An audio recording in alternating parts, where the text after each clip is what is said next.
What's up, everybody? Welcome back to Cinemoy Royale. Cinemoy Royale. There you go. Cinemoy. I was trying to make it classier, but cinema is a classy word as it is, so I don't think I can do that. Yeah. Look, man, it wouldn't be the same if everything was working correctly. We gotta give the people what they tune in for. It's for the hilarity of what I can screw up this week. That's what it is. That's what it is.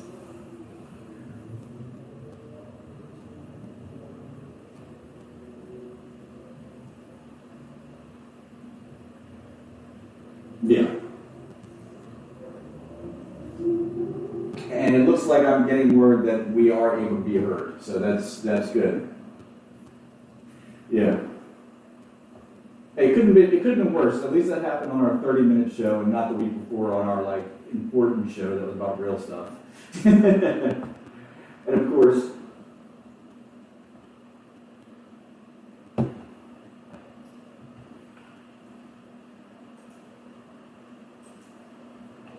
yeah.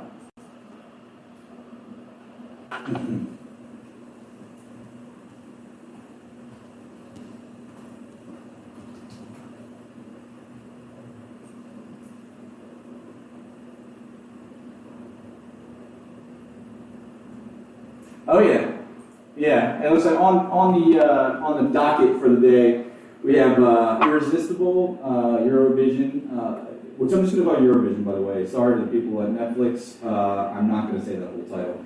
And My Spy, which is Dave Bautista's rite of passage as an action star. I think you have to do one of these. And then Michael Keaton's Batman we talked about. We'll be talking about how TENET and MULAN are playing a little game of chicken. Yeah. Yeah.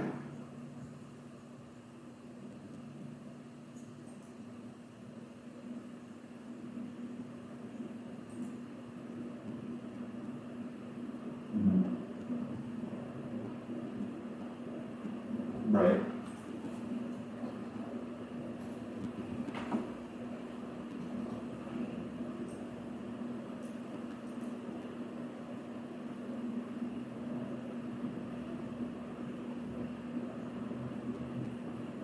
Right. And people still need to watch something.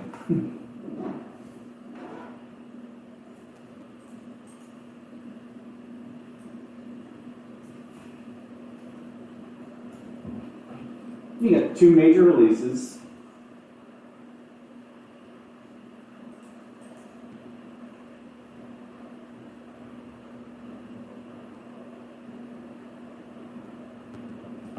Right.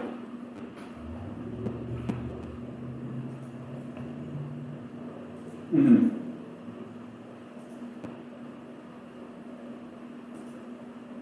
Right.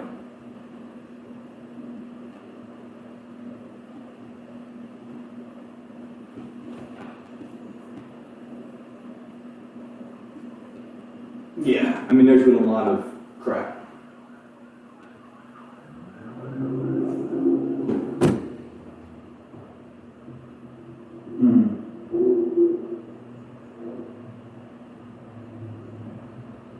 Yeah. All right. Well, we already talked about Dave Bautista's rite of passage. I mean, if you really pay attention, and you don't really have to pay attention, but there's certain things that every hyper masculine action star has to go through. One of those things.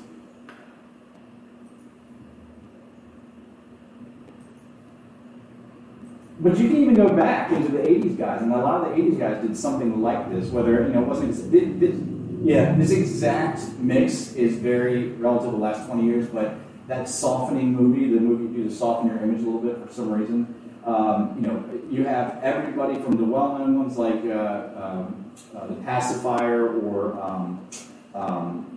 Tooth Fairy, but even he just did one. That fire, yeah, right. Even Jackie Chan did one. I mean, Jackie Chan even did one where he played And it's almost kind of the same thing where it's a spy or an agent of some sort who's tasked to team up with a kid for whatever reason. It's the kindergarten cop. Yep.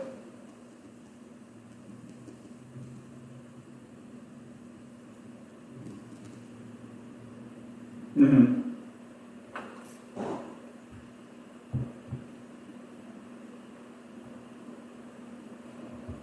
Oh, that's right. We did have screenings for this right before that, right?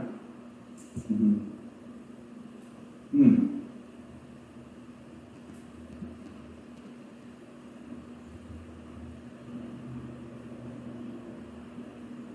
Mm-hmm.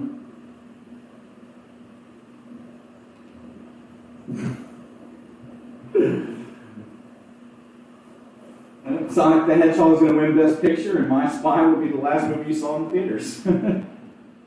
Yeah.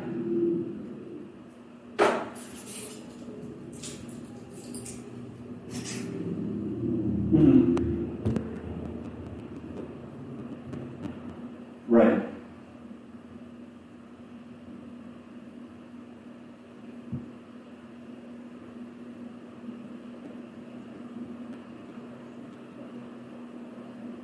Right.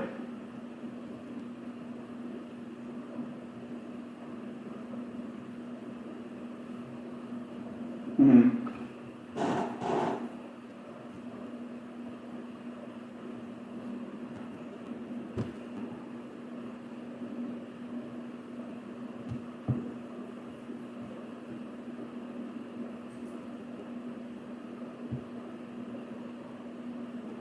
Yeah. Right.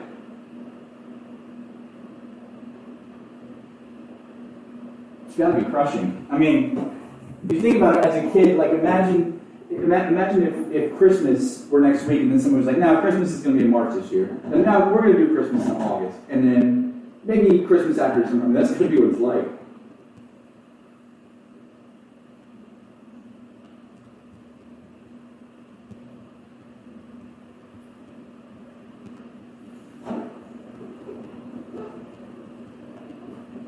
Right.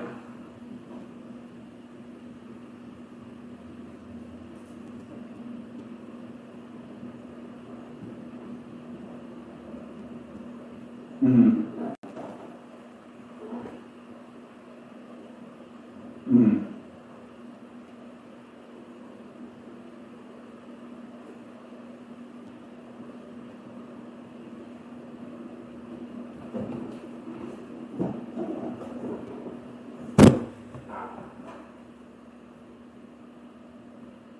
Mm-hmm.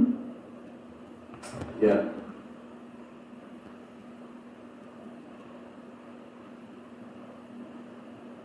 Oof. Yeah. The one where he has to dress funny and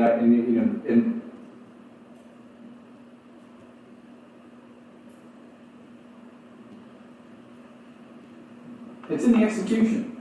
It's all in the execution.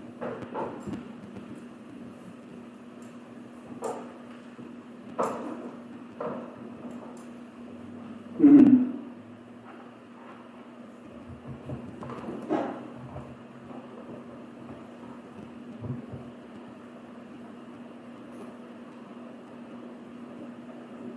Right.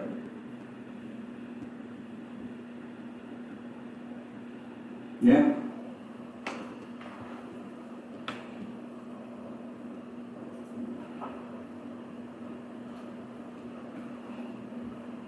Right.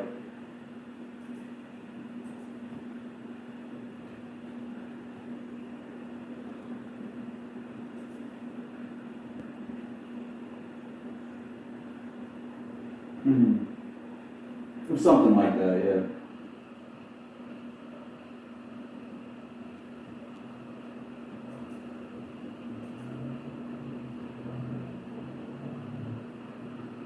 Mm-hmm.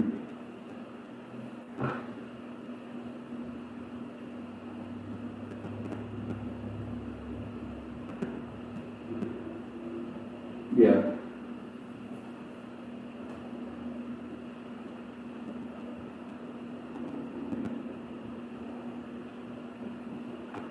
I mean, Dave Bautista, just before I go into it, I do want to say that DC's on, and by the way, it sickens me that man is 51 years old and he looks like that.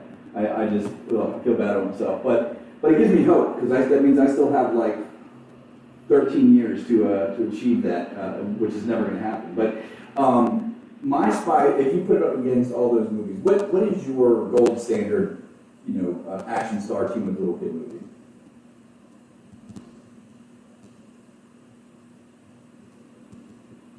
Mm. Right. It's probably most people's. I mean, that's the most popular one. Mm-hmm.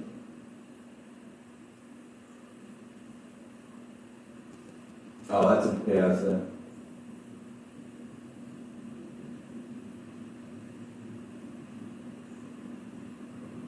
Right.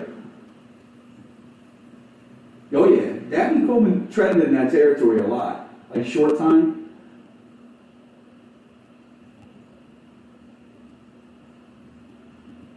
So Kindergarten Cop is the first in my mind. That's the first. Cop and a Half that's where I was going to. Cop and a Half is first in my heart, and this is the same. And I'm scared to rewatch that movie because I just have a lot of feelings thinking back about it that it's probably blatantly racist, and I just didn't realize at the time.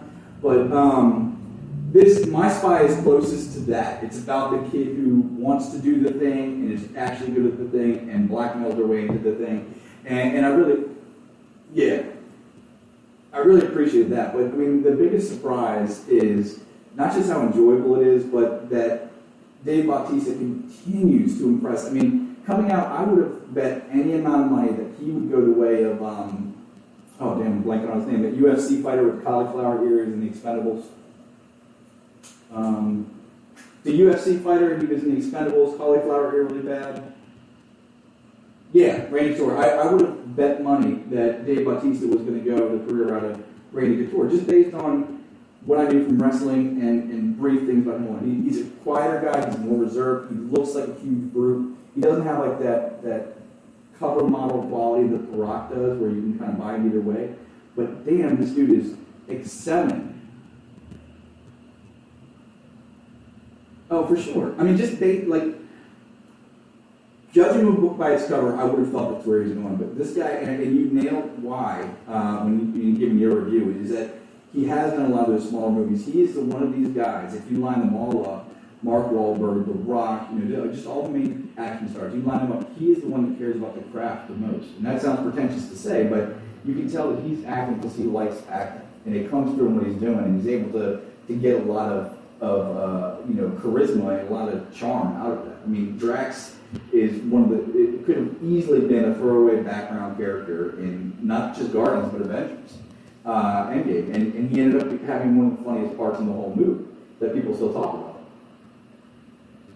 Yeah. So, I mean, while this won't go, this will be his rite of passage. Nobody talks about The Tooth Fairy anymore. Nobody talks about any of his other movies for their respective stars, but it's something that they have to do for some reason, and I'm okay with it. And I think this is just fine for a lazy day sitting around with the family watching movies.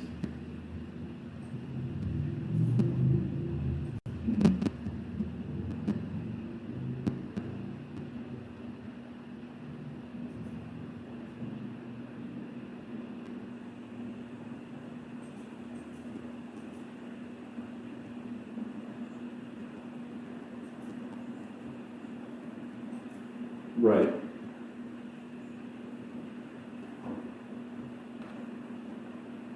Mm-hmm.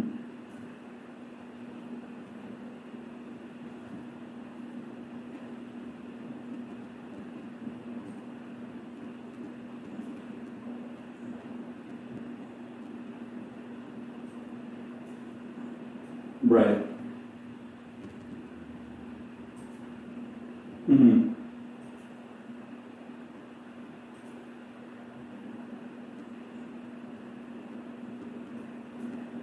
Yeah. Yeah, which thank God for this pandemic in one sense, and that's that they're finally telling us that they have no other option how movies are doing on streaming. And I realized, yeah. Fair enough, yeah. Yeah. That's true. Can't argue that.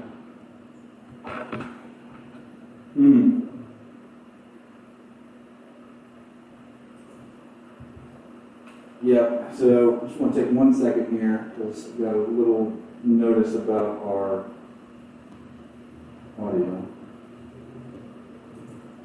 And we are.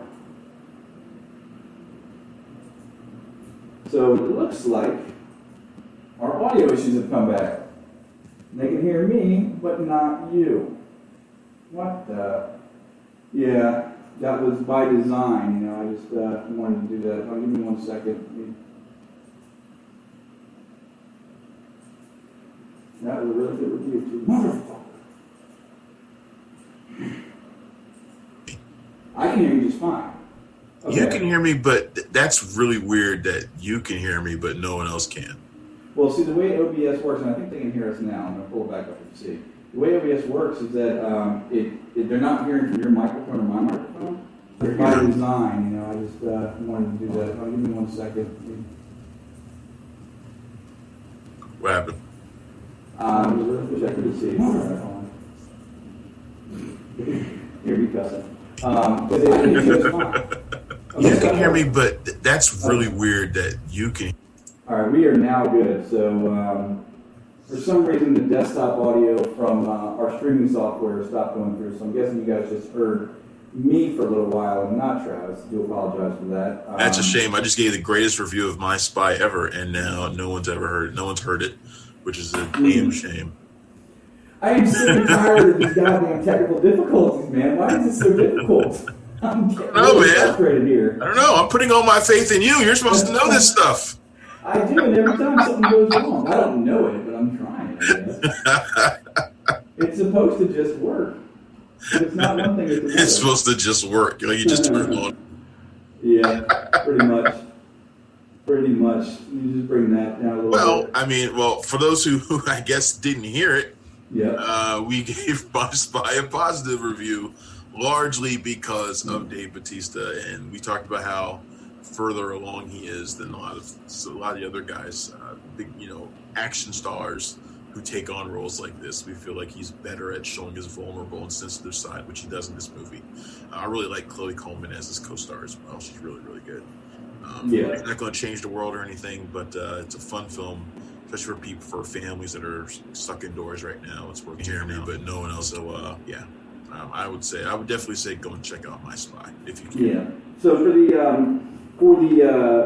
archive version of this, if you're watching live, then if you're watching live, you'll just hear a couple things over again. So like Travis said, we get a positive review for that. We compared this is Dave Bautista's rite of passage as an action star. They all do a movie with a younger sidekick, and this is his, and he seems to have knocked it out of the park pretty well. So any of our listeners out there, please feel free to jump on the chat on our YouTube channel, and certainly let me know if something else goes wrong. I have now filled my entire screen with displays and widgets. You need a new background. You need a new background other than that Star Wars background. Well, what should I use? I mean, you can upload any image you want. I mean, you don't have to use that Star Wars background. There's a reason that I talk about movies and don't make movies. It's because I am not creative. Here, how's that one? You do whatever you want. I would change mine, but I don't have a solid enough background, I guess, behind me. Every time I try to use it, it looks like staring into the abyss. Goes in and out. Yeah, it looks like I'm staring into the abyss. So it doesn't really work. All right, I'll sit in the back of a dark theater. This actually works better for me because I can't get the lighting in this room right anyway. So I'm either sitting in the dark or I'm whited out by light. So either way. Yeah. Well, it reminded me that I've been streaming Knights of the Old Republic on Twitch lately, which has been fun. So, but in fact, I might do some more of that again today. Actually, it's pretty cool. So, yeah, we talked. Those games are fun. Do you think they'll do a remaster? I mean, I don't understand they haven't already yet. I don't know if there's a remaster. I wish they would. They need to. Those games are clunky as hell, by the way. I forgot how clunky they were when I was playing them. I was like, okay. I mean, they still look cool, but and they're really immersive, which is like the main thing, right? That's like they really thrust you deep into Star Wars, but Right. the controls are sort of like, bleh. All right. Yeah. Yeah, I mean, you forget that too. I think we actually talked about it on the show one time that I was a huge fan of Battlefield too. I mean, the fact that you could fight on a spaceship, jump in a starfighter, and fly over to another Star Destroyer or something was amazing. And I just had such good feelings of that. It's like rewatching that movie you loved as a kid and realizing it sucked. And the game doesn't suck by any means, but when I thought it looked good, and then I thought it would play well and handle well, and then you play it and you're like, ooh, this is not what I thought it was. I'm curious about that new Star Wars game they got coming out. That Battalions or whatever one it is that where you're in the X-wing. Right. Well, yeah. I mean, people have been clamoring for a Rogue Squadron game for. It looks like years. Apparently it's going to be like it'll be online only apparently. So, which to me sounds like it sounds like it's going to be like a Warzone type game or right. Something which I'm fine with. I think that kind of thing could lend itself well right to the online experience, but we'll see. It really just depends on how it's done. So. Yeah, well, I've been trying to play Overwatch over the last 2 weeks, and I hate that game with a passion now. It sucks. You can't get into it? I can't get into it. And part of it is because it's online only. So you're thrown in there with people who've been playing for ages, and it's just doesn't. So they don't matchmake or anything like that? There's no matchmaking out? The learning curve is too steep. Nothing worse than that. Yeah, it kind of sucks. It's hard. I've been out there getting toasted. So... and there's so many characters with different abilities that it's hard to find one that you like. So it's not just an army type game, right? No, there's like 20 different characters. They all have different powers and weapons. Oh, see, I thought it was just a shooter. I didn't realize there were powers involved. Yeah, each character has their own gun, but they all also have different abilities and powers.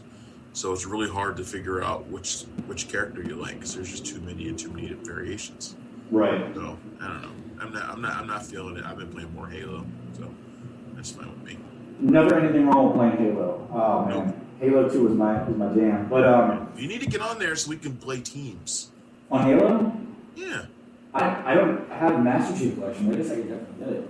I'm seeing reason why not. You have Game Pass. Just download it. Oh, is it free? Yeah. I will do that tonight then. As a matter of fact. Yeah, so we can play some Halo multiplayer.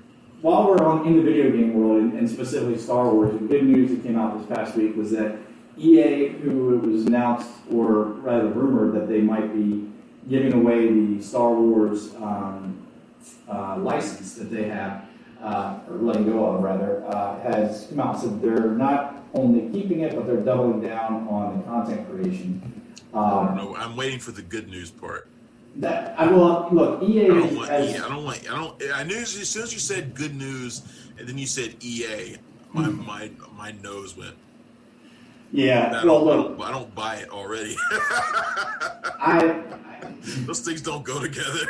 Yeah, fair enough. I see. That shows the diehard Star Wars dork I am. It's just any content, good or bad, is going to be something for me. But after playing Fallen Order, after seeing Battlefield 2 go from where it was when it debuted to where it is now, I'm just excited to see everything. I want to see all those old games. I still haven't really played that game yet, Fallen Order, it's a lot of fun. It's kind of repetitive, and I wish there were more enemies and more varied enemies. And you get to a lot of places where you're just killing space dogs basically all the time, like these weird space monsters. But I thought you were going to say EA has decided to give those Star Wars license to Square Enix or something. And I was like, that sounds awesome. And then you're still on this good news thing, aren't you? And you're like, EA is going to keep it. And I was like, right. Fair enough. But where Battlefront 2 has come. I keep saying Battlefield. Battlefront 2 has come. And I want to see 1313. I want to see something like that come out. I want to see. A Vader game. I want to see all these things that they could do. I'll even play the Ewok version of Animal Crossing if it comes out. I actually don't know what Animal Crossing is. That may or may not make sense. I've never played it. You have a Switch, don't you? You have a Nintendo Switch, don't you? I don't. My brother's a big Nintendo guy. I'm Xbox only. I do think I need to pick up a Switch though. Yeah, I mean, I want to start streaming from my Switch. Maybe stream some Animal Crossing. I was playing it the other day with a handful of our critic friends and visiting their islands, so that was kind of fun. But yeah. What's not that we need to go off on a tangent on Animal Crossing, but just give me the synopsis real quick. Like, what did you do? Animal Crossing, the synopsis. If you try to talk about what you do in it, it doesn't sound fun. Like you go fishing, you catch bugs, you buy stuff, you pay off your bills, like you pay off your house. When you talk about stuff like that, it doesn't sound fun. But then when you play it, it is, because it's like this really leisurely, yeah. game. You know, I've been playing Red Dead Redemption 2 for 3 weeks, and I've been actively hunting rabbits through the woods for hours and having a blast and doing things like that. So it was gonna be like, first I was like, well, do I want to stream Red Dead Redemption or do I want to play KOTOR? And then every time I'm about to play Red Dead Redemption again, I remember how much I hate the controls, and then I don't play it. In part 2 or part 1? The latest one, so part 2. So I don't play it, and I'm like, eventually I'll get around to it, but by then it'll be sold. I won't want to be streaming it. Right. But anyway, not that KOTOR isn't old, but KOTOR is classic old. Yeah. Red Dead Redemption 2 is not. Not yet, no. Part 1's not even there yet. Speaking of old things... I love part 1. I never played part 1, so I'm waiting to finish 2, and then I get to go into 1. I kind of get to do the prequel-sequel thing, because 2 is a prequel, for those of you who don't know. Speaking of things that are old, Will Ferrell has a new movie coming out this week, Eurovision Song Contest, the story of Fire Saga, which feels, looks, and sounds exactly like it was transported. Like it's been delayed since 2005. This could fits right in with Anchorman and Blades of Glory and all these other movies where it's him paired with, it's usually a pretty woman, if I remember correctly. I mean, I love Will Ferrell. I'm not trashing. Don't get me wrong. He's usually got a sidekick. He usually doesn't have a pretty woman at his side for most of this stuff. He usually has a sidekick of some. Oh my God! Blades of Glory was not a pretty woman. It was John Heater. It was John Heater. Yeah, he may have looked like a woman for a lot of it. Yeah. But no, it was John Heater. But I know where you're coming from. It's the Will Ferrell satire. Mm-hmm. Where he takes something and satirizes it, like Talladega Nights satirizes NASCAR, or Blades of Glory satirizes the competitive sport of was it skating? Yeah, ice skating.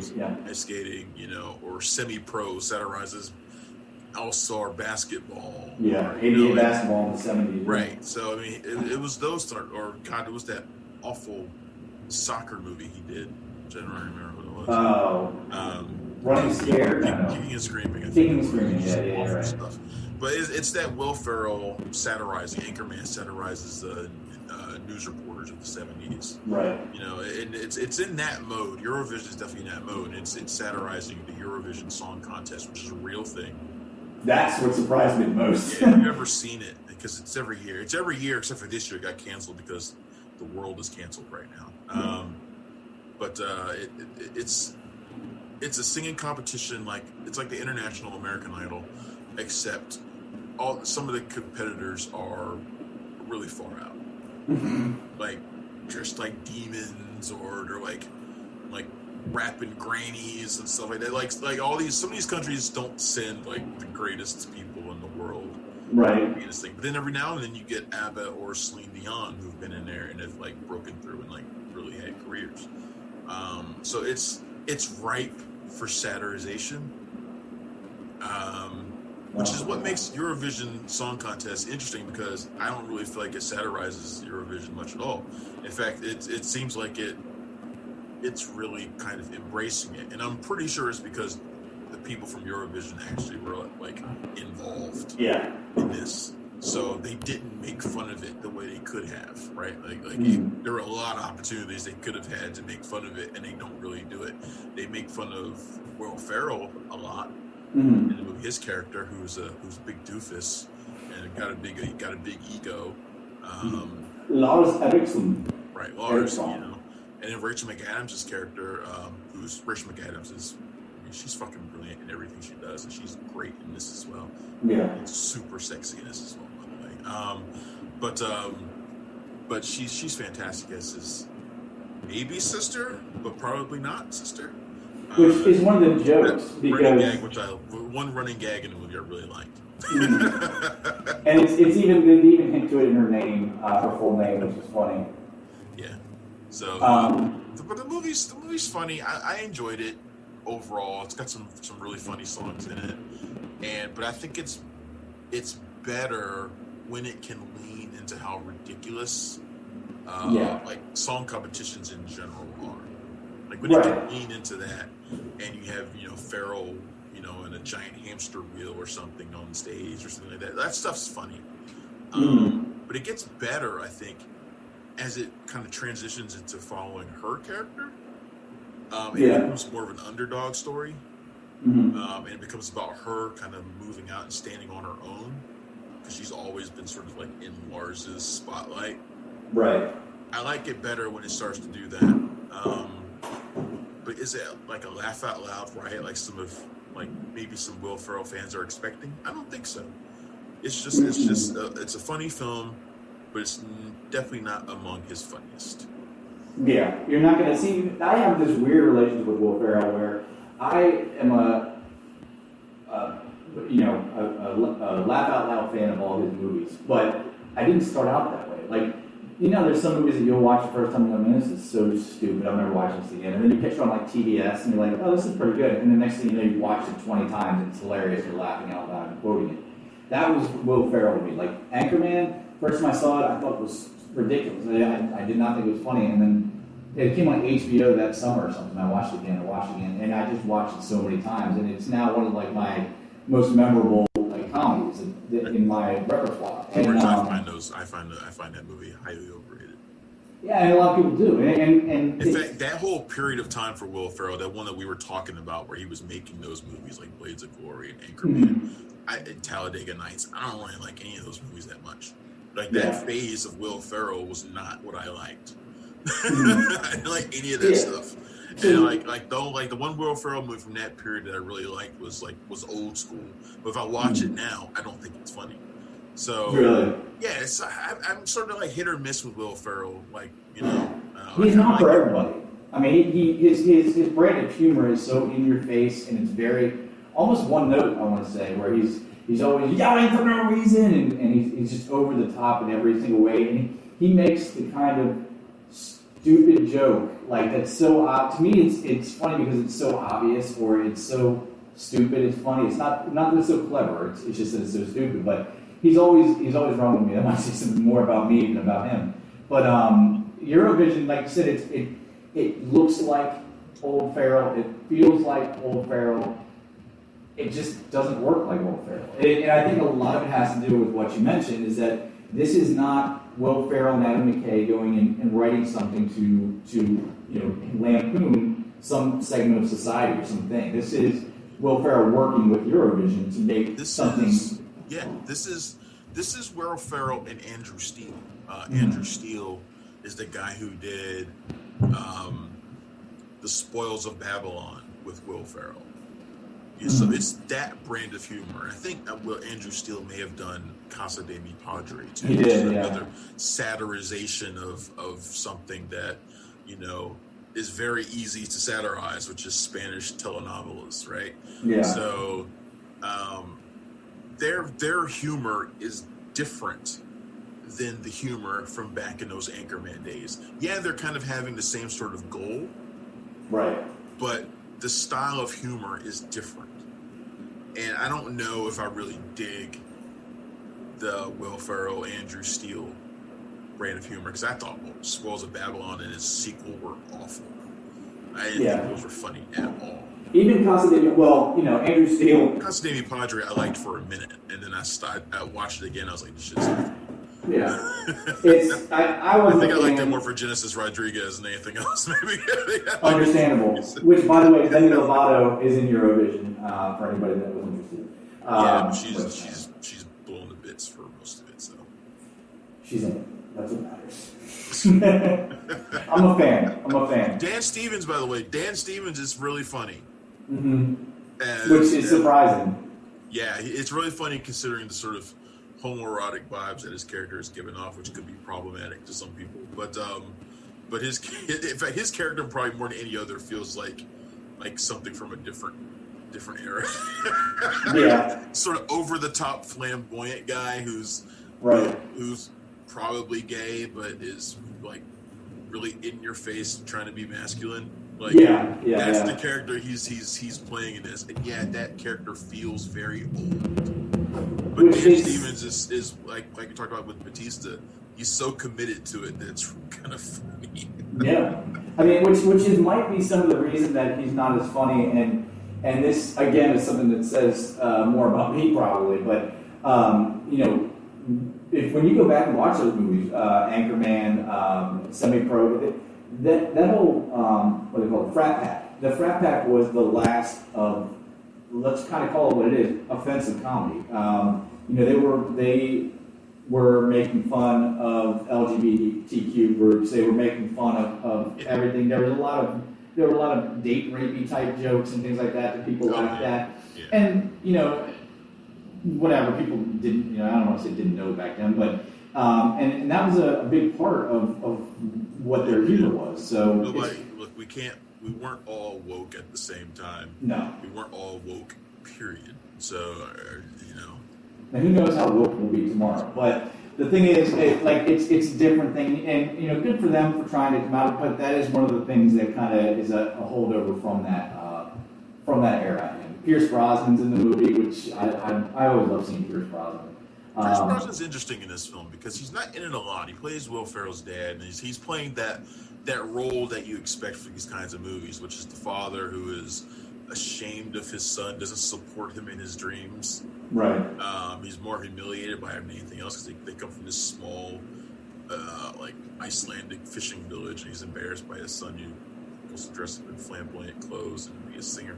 Yeah. But when he has the eventual softening moment, it actually was more effective than I thought it was going to be.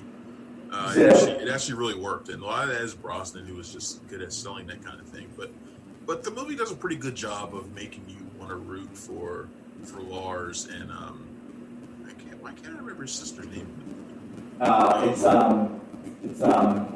Sigrid.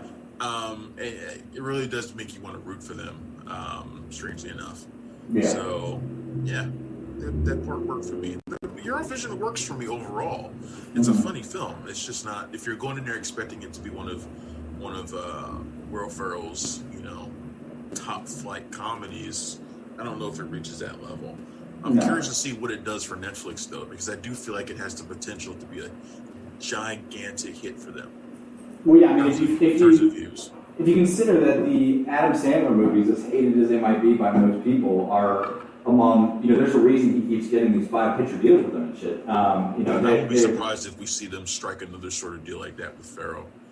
To do maybe not, but this kind Ferrell's of comedy movies don't do anything in theaters anymore, so I mean, he might as well. Well, what's the last movie he really had in theaters, though? I mean, last big movie that could be considered a big movie. And maybe I'm just completely missing it. Now I'm gonna look. So he's been doing a lot of producing stuff lately. He's actually got more producing credits than acting credits nowadays. So yeah. I mean, so A Christmas, that was later. Apparently, he was in the Impractical Jokers movie. I'm glad I never watched that. Drunk Parents, he had an uncredited role in. So Holmes and Watson was his last big thing.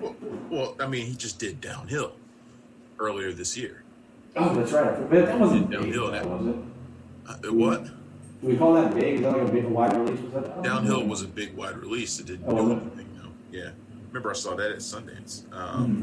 Drunk Parents. Of course, he had Daddy's Home, too, in 2017, which those movies do okay, but they're sort of broad comedies. They do all right.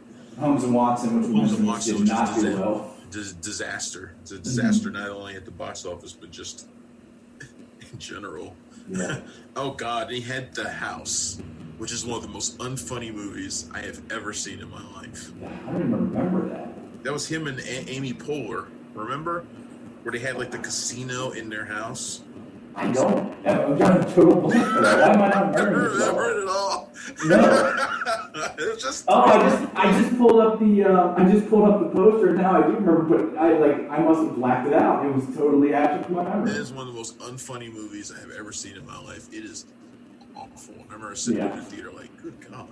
I mean, it's kind of depressing now that I look at it, because the last movie he had that I think was really good. I mean, I liked Anchorman 2 fine, but that wasn't the last Downhill. movie. Downhill's a good movie. It's just, he doesn't have that kind of draw anymore. The Campaign, I think, is the last comedy that I really liked that he did. And I don't even know, I'd have to watch it. I don't remember if I really liked The Campaign as a comedy. I think I did. I think I remember liking The Campaign. Wasn't that a Jay Roach? Yeah. Yep. It was him and Zach Galifianakis. Yeah, it was a Jay Roach movie. I think that was one of the reasons why I liked it. I mean, but the last politics. big Will Ferrell comedy was The Other Guys in 2010. So it's been 10 years since he did one of his classic big time movies. And even that, he wasn't the star. So he was a star, but he shared with Mark Wahlberg. And that is a good.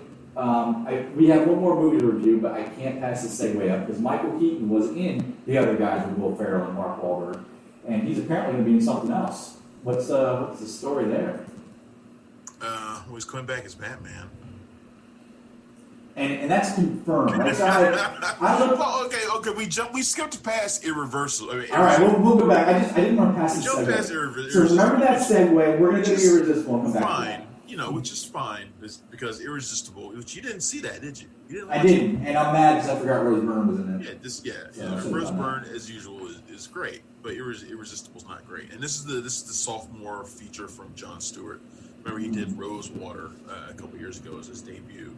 That's right. Yeah. Which was a solid movie, but I think forgettable movie. Like, I don't think anybody's sitting there remembering or talking much about Rosewater. It's a good movie, but Irresistible is a movie that feels like, I don't know, in my headline I called it the undecided voter of political comedies. It's a movie that I can sense his rage, right? I can sense his rage at the way the political system is right now, but it feels so out of step. Basically, Steve Carell plays a Democratic strategist who goes to Wisconsin to help a Democratic mayoral candidate run for office. And the guy he's helping is played by Chris Cooper, who is just like, he's a guy who, under other circumstances, would look like he's the classic Republican figure. He's an ex-military guy. He's a farmer. He's heartland, pure and bred, right? But he speaks liberal values. So he's like, oh man, this guy's like the perfect candidate, right? He's that kind of thing, and it does what they wanted it to do. It attracts the attention of the Republican Party, who send in a big time operative played by Rose Byrne to help the incumbent Republican stay in charge.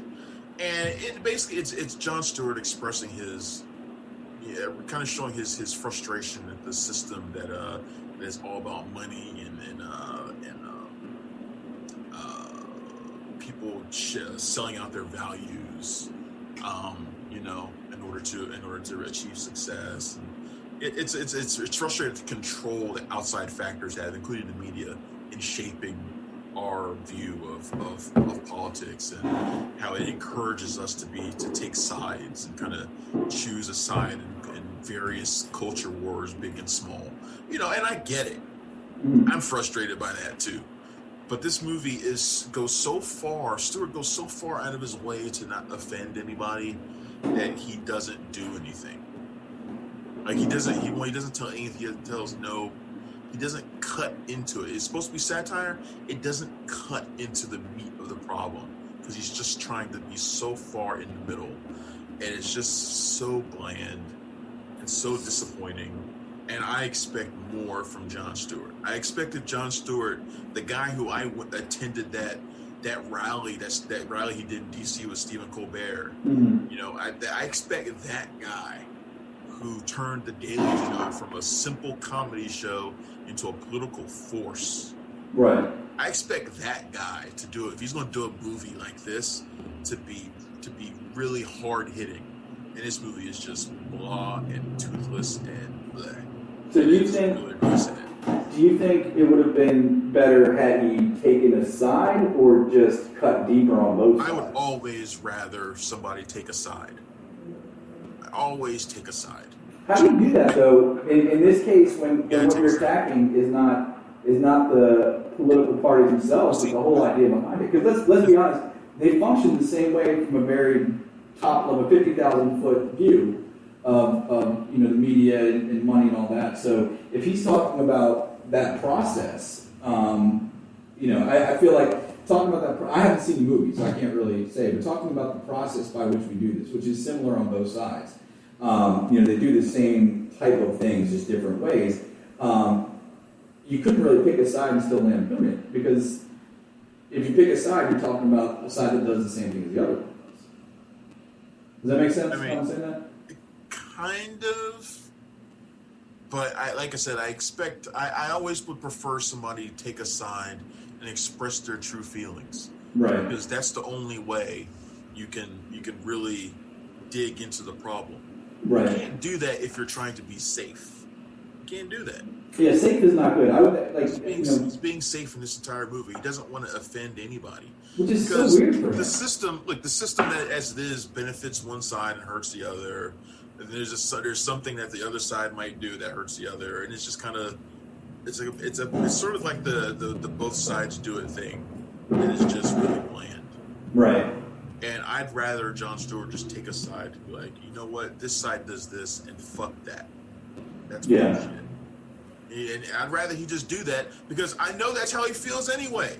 Well, that's the problem. I know that's how he feels, so he should just do it.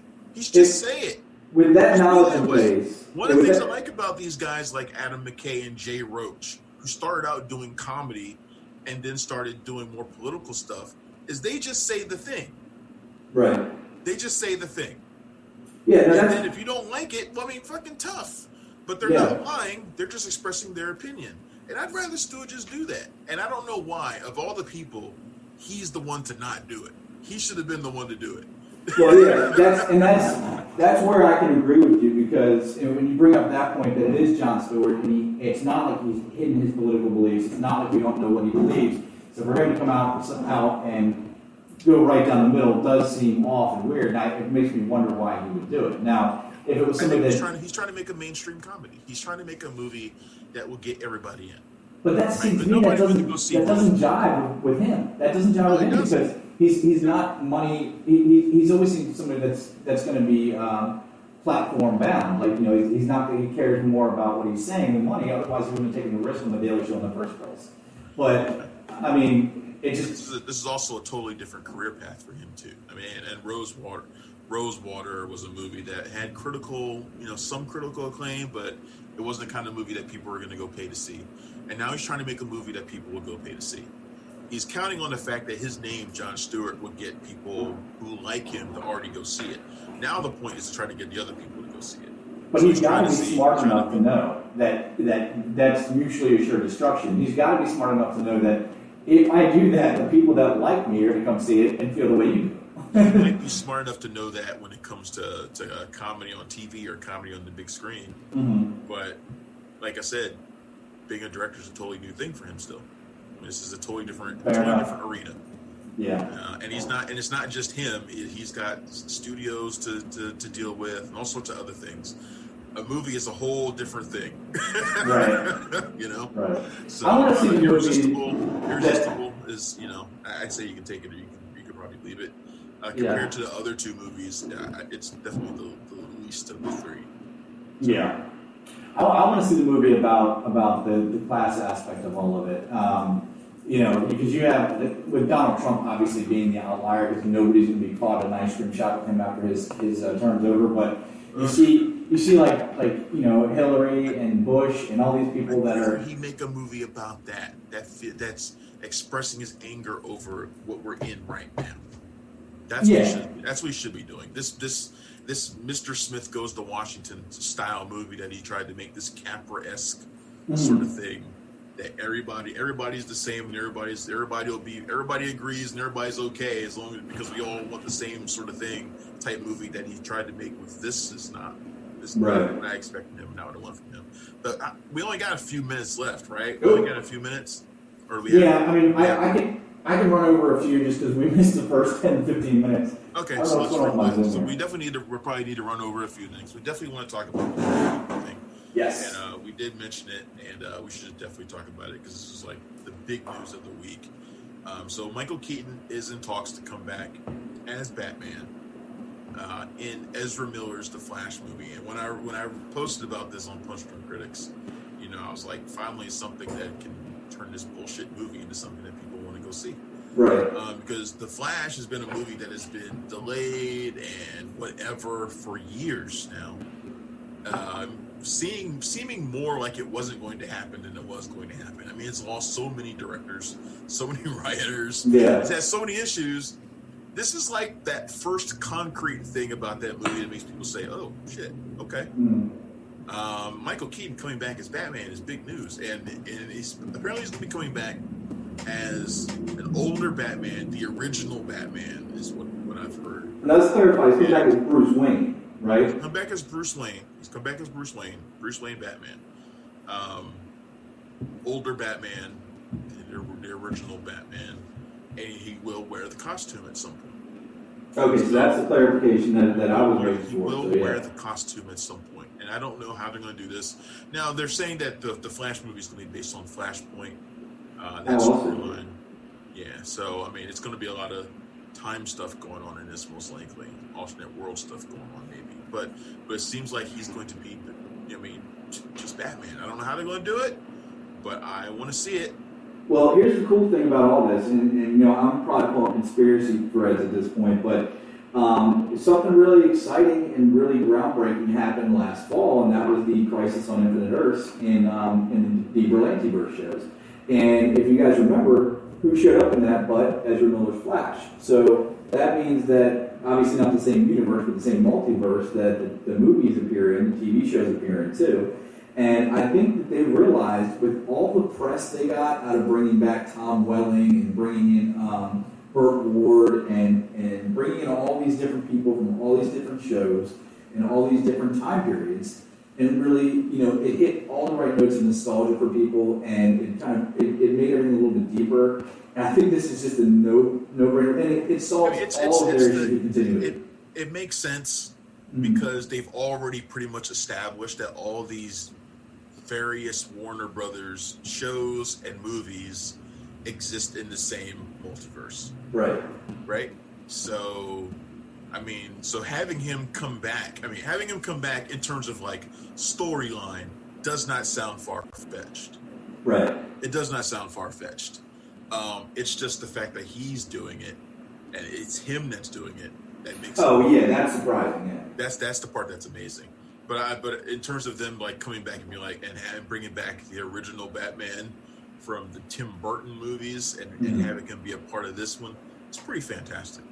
And if I'm honest, I feel like Marvel and Sony are setting up the same sort of thing with Spider-Man and the MCU. Yeah, I mean, the whispers about Venom. Which is why they brought in Sam Raimi to do Doctor Strange and the Multiverse of Madness. Right. Because he directed those trilogy of Spider-Man movies, and now you're dealing with a MCU movie that's going to deal with the multiverse. I expect that we will see many different recalls to the Raimi Spider-Man movies. In the trailer for Morbius, there's that shot of Spider-Man drawn on the wall, and that is very clearly not the Tom Holland Spider-Man.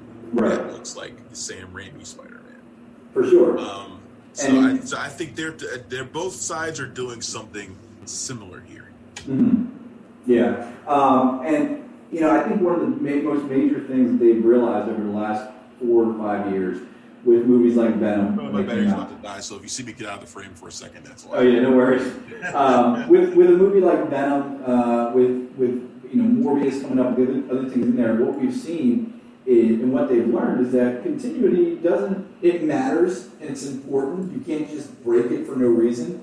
But if you give people some kind of reason for it, if you make it make sense, continuity is not a huge thing. I mean, let's look where this stuff comes from. I mean, comic books have some of the most messed up, broken continuity in any kind of media that's ever been made. I mean, that's the whole reason the whole reason we have multiverses at all in comics is because writers wrote themselves to a place they couldn't go anymore. They needed to just hit the reset button and start. So they did that, and the smart thing they did is they didn't just do it. They made a reason, no matter how far-fetched it is, they made a reasonable reason for it. Okay, it's a multiverse. Cool.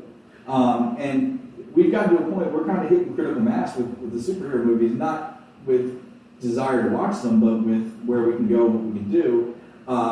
And you need to bring in more stuff, you need to bring in all these new properties. There's no other legitimate way to do it. And Crisis on Infinite Earths in the Berlantiverse was a huge step in that direction for them to say, oh, people will buy this if we see it. And then, you've got things coming together that they didn't think were going to come together, like Venom. And they're going to want to bring that into, everybody wants to see Venom and Spider-Man fight, so they have to introduce him somehow. Obviously, Eddie Brock's world was not the same as Steve Rogers' world. So they've got to do something about that to bring it together. There's a lot of stuff to go, and this is going to be the way to do it. This is our first major clue of not only that happening in the DCEU. I don't know why your sound is staticky all of a sudden. All of a sudden it is? Yeah, I think it has to do with me. Because I have everything else working, so something has to go wrong. They can hear you now, so... It's probably me, because I was just down here trying to plug in all these cords, and now I'll probably bump something or some stupid shit. I don't know. Okay, nice. Me and wires and plugs don't get along. I was telling my roommate, I was like, I'm pretty good with technical stuff in most cases, but when it comes to wires, right? Yeah, I'm hopeless.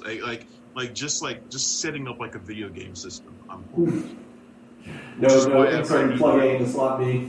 Which is why I always need your help so bad when I need there's a cat just out of frame There he is. Chuck. Don't be famous, Chuck. He's like, I'm good. I'm good. Chuck sees the door closed and is wondering, why am I trapped in here? Right.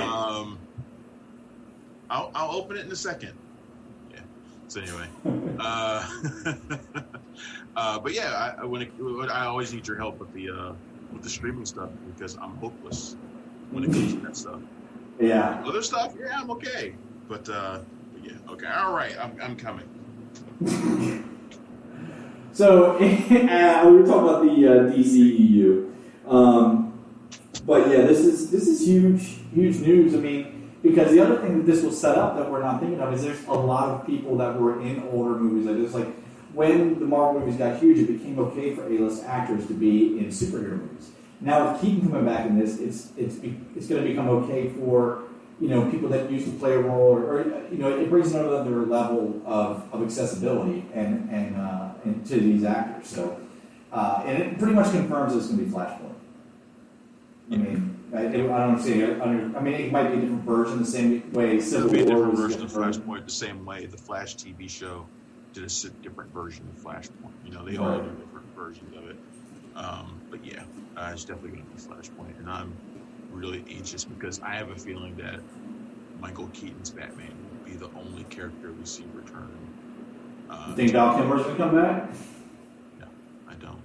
But I don't know. I mean, I honestly, I don't know. Right. I have a feeling they're going to try to get Ben Affleck back in the Batman suit for this. I think they'll try. I don't know if they'll succeed, but I think they'll try. You back up enough money. I mean, the thing is, they didn't get a chance to close out that Batman. So if they want to do a multiverse thing and they want to kill off Ben Affleck's Batman and bring in Robert Pattinson's Batman and re-solidify the Justice League universe. But this is the one thing I'm sure of, is that they won't do that. They won't kill off Affleck? No, that they won't bring in Robert Pattinson's Batman. That's the one thing I'm sure of. Yeah, it won't be a shame because it's good to have a precedent set of being able to have a major character in a standalone movie that's not connected to anything else. But if it really works, and I just have this weird feeling that it's going to really work. Robert Pattinson's Batman, the Batman, Matt Reeves movie, is going to really work, and then just have that all by itself somewhere. It's just, I don't know. Okay. All right, we'll see. But that's big news. Michael Keaton coming back as Batman. Pretty cool. Speaking of more big movies coming back to the theaters, we're supposed to have Tenet later on in July. That's not going to happen. Yeah, I mean, Tenet and Mulan keep flip-flopping. So they're playing this, Warner Brothers and Disney are playing this game of chicken where nobody wants to be the first major movie to come out in the summer. Like, nobody wants to do it. Nobody wants to be, I always compare it to, I always say, nobody wants to be the first one ever. It's like when Michael Jordan retired. You didn't want to be the first shooting guard to play for the Bulls after Michael Jordan retired. Like, you didn't want to be that guy. I don't care if you scored 25 points a game. You were going to be looked at as a disappointment. Oh, yeah. And it was just like, and then so I remember because I was a Bulls fan at the time, but I remember they brought in the most mediocre guard they could find. They brought in like Pete Myers, I think was the guard, to play the shooting guard. They didn't even try. Yeah. They didn't even try to bring in somebody good. They brought in somebody mediocre as hell, so that when he took flack, it was just like, I mean, what do you want him to be? He's Pete Myers. So nobody wants to be first. So what we've seen is Tenet keeps moving. So it just got moved to August 12th again. Now, so it got moved to August 12th. Now, it had been at July 17th, which was going to make it the first major film of the summer. Then it moved, and Mulan was going to come out a week later, July 24th. So then Tenet moved back 2 weeks to July 31st, which made Mulan first. And now Mulan has moved. Mulan has moved.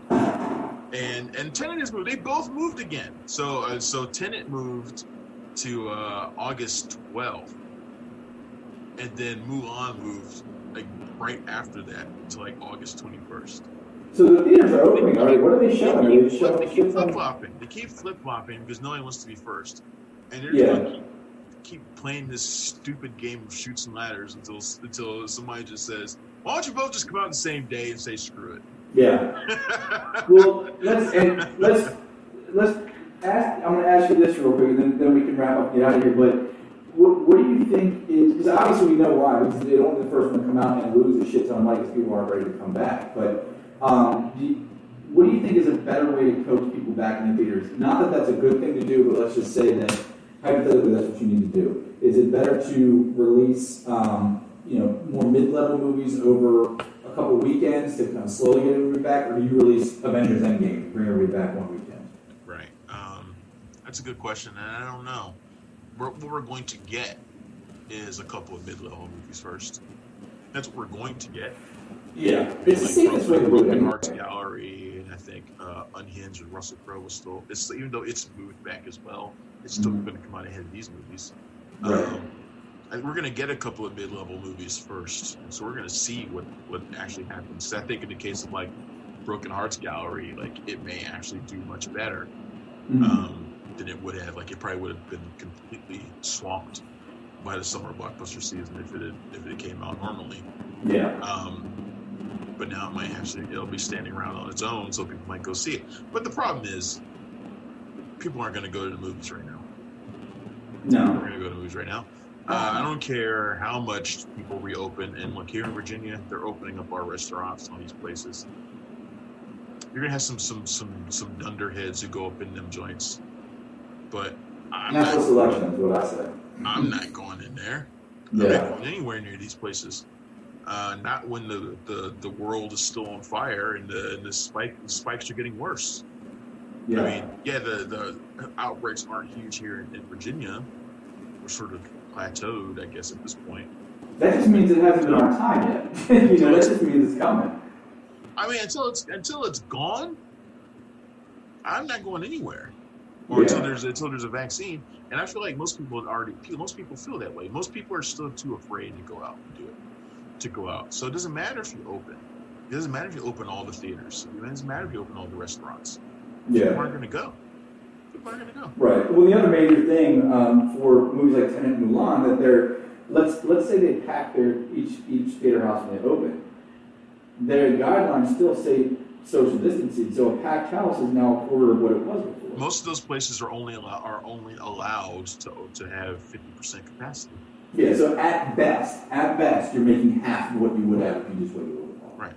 Right. The only upshot of that is because you don't have any other movies to compete with.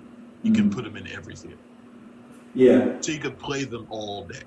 So you could theoretically make up the difference, right? Yeah. Because you have so many showings of it. So it's not going to be like TENET and 10 other things. Yeah. It's going to be like TENET and like maybe 1 or 2 other movies. So you can like triple the amount of showings you would have. So you could theoretically make up the financial. That's true. Yeah. Theoretically make up the financial difference, but still, even if you're at max at 50% capacity, you have to imagine you're probably only really going to end up at about 25% capacity because people aren't going to be coming out. So I don't know how that's going to work out. It's just never underestimate the stupidity of a good chunk of the population. And what we got to know is that, and just to go off on a different rant, is we put ourselves here because we had a choice to make.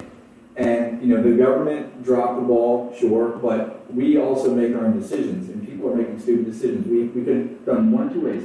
Gotten through it quick by doing what Australia, New Zealand, Spain, those places did, and shut everything down, and you stay your ass at home unless you need food or it's a medical emergency. I don't mean fast food. I mean you need food. You need bread, eggs, milk. Yeah, you need to go to the grocery store for what's actually essentials. Or we could have done the way we did, where we kind of say, okay, essentials only. So we're going to, obviously you can't go to a bar, but you can still go to McDonald's, Burger King, and all this stuff. We needed a federal response that we didn't get, and it's ridiculous. That goes off on a whole other tangent that I need to do. I need my own podcast to talk about that. But we didn't get it. But the thing is, here's the thing for me. I need when Warner Brothers and Disney and all these studios that are playing this stupid, I'm gonna move. We'll move our movie back 2 weeks. I need them to stop doing that. This 1 week here, 2 weeks there, nonsense isn't going to do them any good. Mm-hmm. They're acting as if the pandemic works on their production schedule, and it doesn't. It's a virus. Yeah. It's a virus. It has no concern for schedules. It has no concern for what you events or whatever you got planned. For no one's desire to have his movie come out in the summer. It does not give a shit. And at the rate things are going, it's not going. This isn't going to clear up until next year, and it might not even be that if a certain idiot gets reelected. So, because he's acting as if it's gone now. So if he's acting as if it's gone now, he's really going to act like it's gone if he gets reelected. So and then I've said it before. I'll say it again. If he does get reelected, I'm out of here because I'm not staying in a place where we let a disease run rampant and nobody does anything about it. Because that is the lowest form of life I can think of. It's like, well, this is the lowest form of a government I can think of. It's like, well, we have a disease that's killed 125,000 people. We're just going to let it go.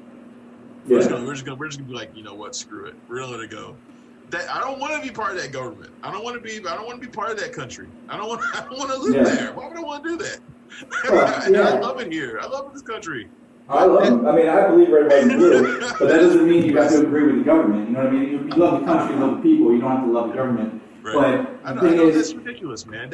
I do love the people, and that's why I want the people to smarten up too. And the government is obviously to blame, but there's personal responsibility because it goes down to each person. If each person didn't go out to these places, regardless of what they said, it would be much better. So it's on both sides. It is on both sides, but it's just a lot of these people. As much as I want to hate people who don't wear masks and don't do the simple things it takes to lessen this pandemic. Mm-hmm. I also know that there's a lot of people who put their faith in the government, and they believe that they believe that the people. Look, I grew up, expecting to believe the person in charge, the person who's the president. And most people who don't pay, a lot of attention to politics all the time, may still feel that way. That when the president tells you something, you're supposed to take it as gospel, and you're supposed to listen to them because, of course, they have your best interest at heart. Even if you don't agree with them about everything, you expect that they have your best interest at heart. And so people listen to that. And when they say the president, say masks are optional, they're not that big of a deal. What do we need testing for? All this kind of stuff. People listen to them and they take that shit seriously. Yeah. And so they don't do the things that they actually need to be doing. But then they don't understand that we have a madman who does not give a shit. Right. So, not to turn this political, but I'm afraid that, unfortunately, No, you're good. I opened up this can of worms. as I've always said, politics is everything. Yeah. Politics affects movies, it affects comics, it affects TV, it affects everything in this world that you love. And if politics doesn't intrude into the thing that you love at some point, then that's super, super rare. Politics affects pro wrestling. Politics affects everything. Politics affects everything. And this is one of those cases where politics and movies are mixed, and we can't talk about the one thing without talking about the other right now. So For sure. it is what it is. But you know what? I just hope everybody, if you're watching the show, if you're going to listen to the podcast later, just stay safe. Whatever you decide to do, if you decide to go out and put yourself out there, go to a movie or something, or go to a restaurant, just do it safely. Take the precautions. It only takes a second. There's really not, no matter how important. I mean, even a kid's graduation, I understand that's a big part of somebody's life. Now, I went to my daughter's ballet recital on Saturday that I just really don't think they should have had. I mean, they did it outside, they did it distance and everything like that, and it would have sucked to miss something that she worked all year for. But it sucks a lot less than anybody got. Not somebody in my family, but anybody. And it's just be careful. That's all there is to it. So we really ended this episode on a high note, or on a happy note, I guess. But you froze for about 30 seconds. Oh, that's good. So that's probably coming through our feed as well. You froze and nothing could be heard. So. Okay. Well, I usually don't say anything to be heard anyway. So as long as you guys can hear Travis. All right, I think we're on a good spot to close up show. Yeah. So until next week, next Sunday, 2:00, we'll check you guys out then. Let's have a guest join us next week. I am fully on board with that. Let's have a guest join us. We'll talk about who we want to ask. Maybe we'll ask our buddy Chris Bunbury from Joe Blow. We'll see if he can come in. He just he just got put in charge of running that place. So we can go and hit him up for some work or something. Yeah, I would love to bring him on. I love their site. I've always watched it, and I can address with him why they removed moviehotties.com. I understand with misogynistic. You know what? You absolutely should ask them that. You should definitely ask them why they did that. Yeah, I will. He's been there long enough. He probably remembers it. So. Oh, I'm sure. But I am going to, in light of that, because that would push me to take the extra time needed, people of the Punch Drunk Critics, to make sure we don't fuck anything up next week. Excuse the language, but we will, I promise you, a technical error-free zone. Read my lips. No more errors. So with that said, PunchDrunkCritics.com every single day. Travis on Twitter is at PunchyCritic. I'm Punch Drunk John. We are on Instagram. We're on Snappy Chat. I don't know what else. I'll be on Twitch. I am Cinematic Enforcer. I just changed my name. Cinematic _ Enforcer, right? Cinematic _ Enforcer is my new name on there.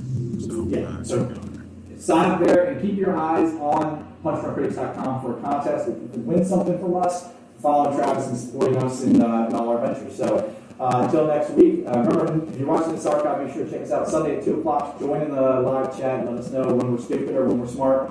Whatever you want to say, we'll be here to listen. All right, guys. Take it easy. Later. See ya.